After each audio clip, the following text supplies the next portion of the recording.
NetsBoy, so let's hear what he has to say. His name is NetsBoy, he thinks the world is all over when the Nets just can't play. What up, Net fans? NetsBoy here, bring your latest and your... No, I'm not. NetsBoy's not here, bring your latest and your Brooklyn Nets news. I'm sick of the Nets right now. They lost to the 76ers again, and they lost the other night. They look... I mean, I understand this team is now kind of in a little bit of a rebuild phase, trying to see how people are playing and how they're going to play. And Sean Kilpatrick has been fantastic, but you know what? No, I'm not going to waste my time talking about the Nets. At least not right now. I'm going to put them on the back burner. Instead, I'm going to talk about a team that's actually winning in the tri-state area. And that is the Seton Hall Pirates, baby.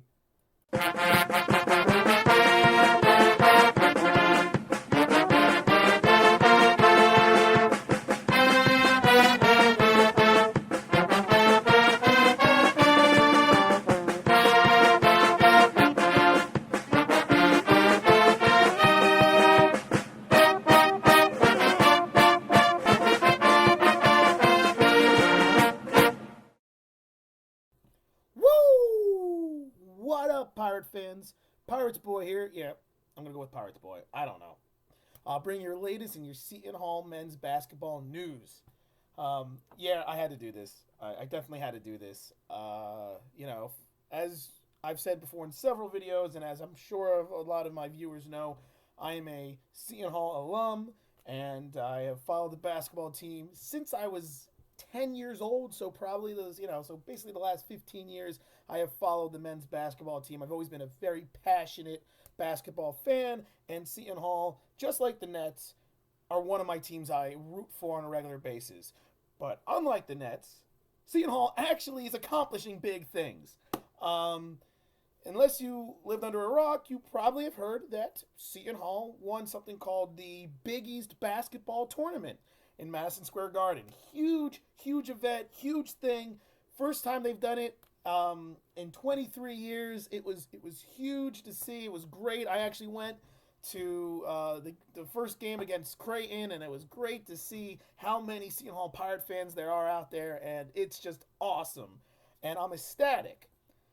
That being said, the Pirates are in the NCAA tournament for the first time since, I believe, 2006.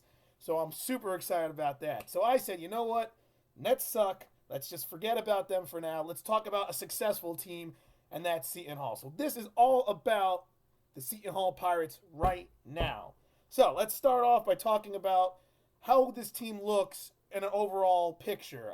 They won the Big East tournament, like I said, and they have great young, talented players. Their starting lineup is all sophomores, and then they got some freshmen off the bench, some second-year players off the bench. They have only one real senior in Derek Gordon, and it shows you, though, how talented these group of guys are and the fight they have. So let's look at the NCAA tournament. The committee seemed to think that, I don't know, there's been a lot of controversy with the committee in this latest bracket. A lot of people say, questioning, Michigan State's a 2 seed. Why is Oregon or UVA, why are they a 1? How did teams like Syracuse and Tulsa make it, or some things like that? How did Monmouth get left out? A lot of controversy, but one of the things that I feel got left out, or kind of not being talked about too much, is why is Seton Hall a 6 seed? Are you kidding me? To me, that's disrespectful.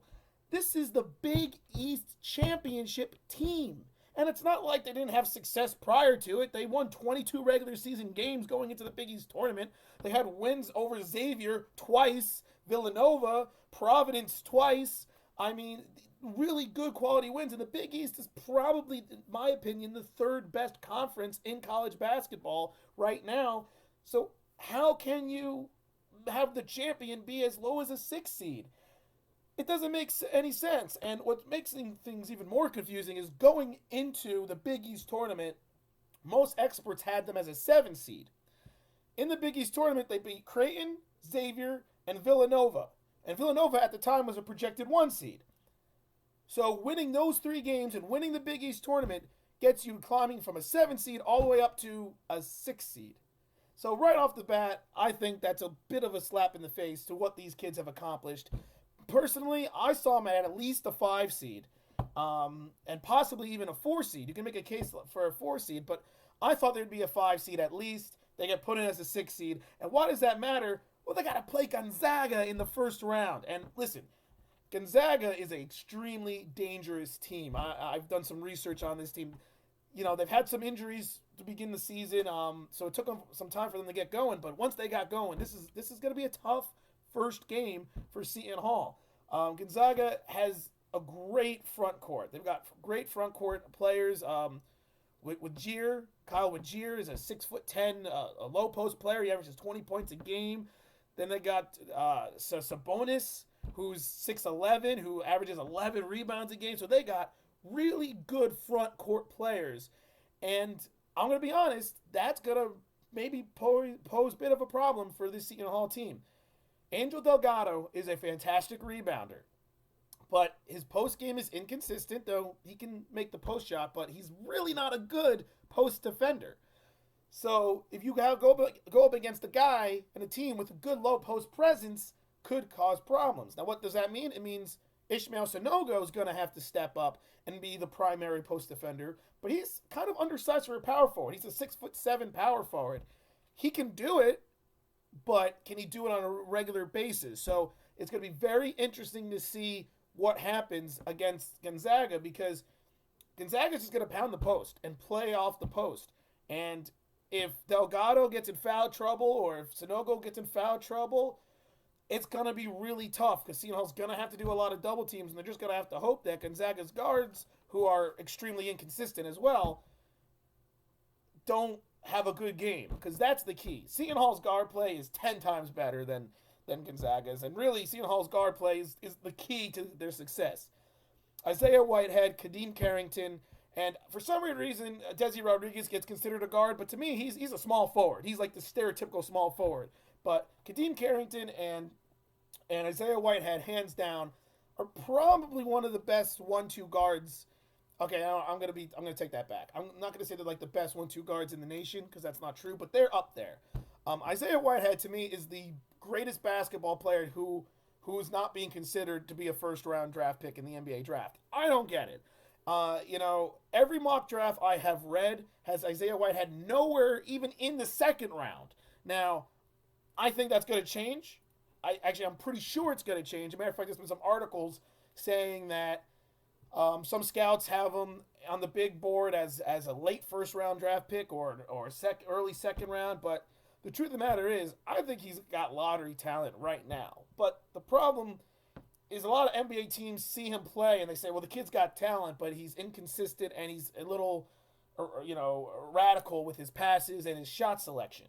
But the talent is there. I mean, and if you don't believe me, just Google Isaiah Whitehead's name, or actually YouTube it. YouTube some highlights of Isaiah Whitehead, and you tell me you don't think the guy belongs in the NBA. He's 6'4". He's kind of a combo guard, but he's kind of proven that he can be a true point guard. 6'4", about 200 pounds, great passing ability, already has NBA range, and yeah, definitely has NBA range. Able to create his own shot, able to make plays for others. He's like the total guard package. So why is he not in these mock drafts? I'm not sure. Personally, I'm glad he's not, because he's a sophomore, and I'm sorry, their whole starting lineup is sophomores, and it's just, imagine if they brought back this team next year. Seton Hall's going to be probably a top 15 team right off the bat with these guys. So personally, I want Isaiah Whitehead to stay one more year with Seton Hall, but you cannot blame a guy if he has a good NCAA tournament and if he does well in the combine and all of a sudden he's projected a first-round draft pick. It's hard to tell a guy to come back to school if they're projected a first-round draft pick. But if he is not, and he's projected second round, I think he should stay one more year, because I think he could have a crazy year if he stayed one more, and he could be a top 5 pick.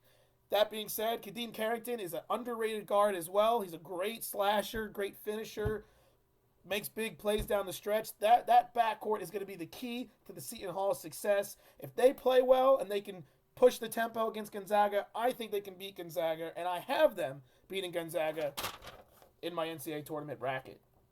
which you can't really see too well. I have them beating Gonzaga. I know Gonzaga is a really good team, and they got good front court players, but I think that the toughness of the Pirates and the ability and the glue of Ishmael Sonogo, because he's a glue player, and his toughness, and I think they can prevail. And I think Desi Rodriguez will help on the boards. I think that they can overcome the front court play of Gonzaga and use their great grit and grind and their athletic players to compete with them.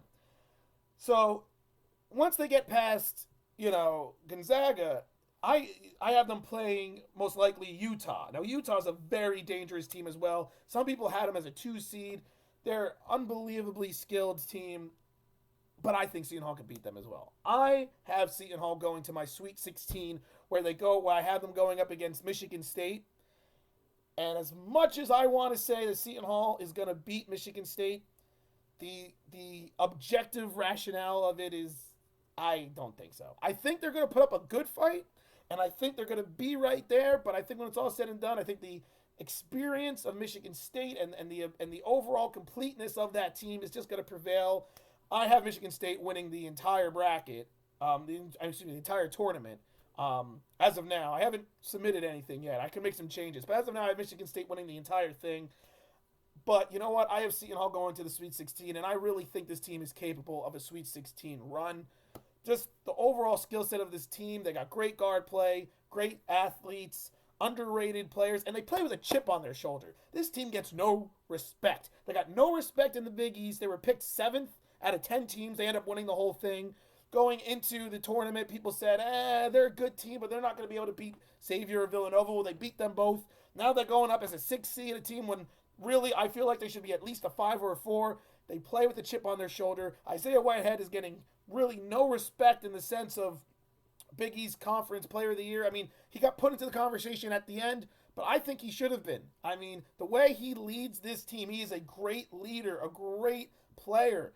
I mean, he should have been Big East Player of the Year. I think he should have been in the discussion for National Player of the Year. But no one seemed to even look a single direction towards him. And Isaiah Whitehead literally feeds off that. So I think he's going to be aggressive, assertive, and I think he's going to lead this Pirates team to a Sweet 16 appearance, which is awesome.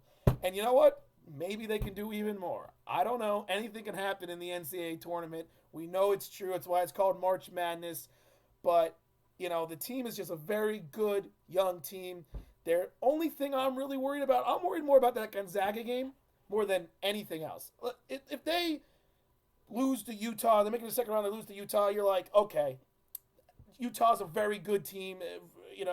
They're definitely, that's something you can get, look past. Same thing if they go to the Sweet 16 and lose to Michigan State. To me, the only way it could end as a slight disappointment, and I just have to use the word slight because the fact they won the Big East tournament, to me, there is no disappointment because to me, they're Big East champs, and that's something that they will never forget, is if they lose to Gonzaga in the first round.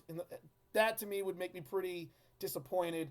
But I think they can beat Gonzaga. And I know it's going to be a tough game, but I think if they can beat Gonzaga, they can go to the Sweet 16 and they can compete with anyone. And that's the truth of this team. Doesn't matter who it is. It could be Kansas, it could be North Carolina, it could be Michigan State, it could be UVA. Seton Hall can compete with anyone and beat anyone at any given night because they've got the talent, they've got the chip on their shoulder, and they've got the confidence. And that's the biggest thing. So there you have it. Pirates Boys' first ever video about Seton Hall. I mean, NetsBoy's had a couple little brief videos about Seton Hall in the past, but that was just when the team was mediocre and had big wins. I think that this team is capable of greatness. And Isaiah Whitehead, if you watch this, man, you are awesome. I think you're not getting the respect that you deserve, but at the same time, think about staying one more year. But this is coming from a super Seton Hall Pirates fan. But do what you've got to do, but just think about how good this team will be next year if you came back with all these guys, coming back another year. I mean, come on. It would be incredible. But aside the point, at least the rankings finally gave them respect. They're 20th in the AP poll, so they're ranked 20th. So at least they got respect there because all year they never cracked the top 25. Finally, at the end, they finally did it. It only took them to beat, Xavier twice in Villanova and win the Big East tournament for anyone to see them as a top 25 team. So lack of respect. So much. But anyway, if you're a Seton Hall fan, you're definitely excited. And let me know what you guys think. I expect some comments because I know I got a lot of Seton Hall friends who better be watching this video. Let me know what you think. Where do you have them on your bracket? Do you have them winning the whole thing? I was actually tempted to do that. It was really hard for me not to do that. Do you have them, advancing farther? Let me know. Comment. And let's go Pirates. Woo!